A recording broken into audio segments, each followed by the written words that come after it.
इस वक्त पाकिस्तान तहरीक इंसाफ के रहनुमा फर्रुख हबीब मीडिया से गुफ्तगू कर रहे हैं।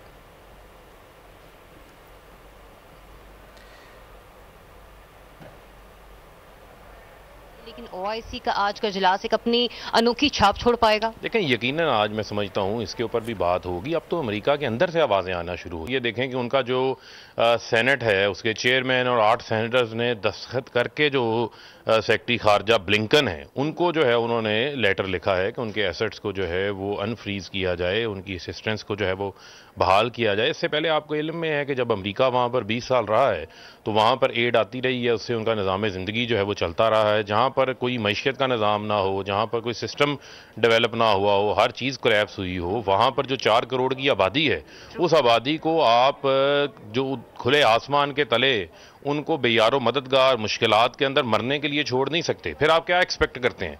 फिर ये किस जानिब जा सकते हैं? इसके कॉन्सिक्वेंसेस, इसके जो नताइज हैं, उन नताइज के साथ जो जुड़ी सेंसिटिविटीज़ हैं, जो हसासियत है, उसके ऊपर भी मैं समझता हूँ कि दुनिया को जो है वो नज़र रखनी चाहिए।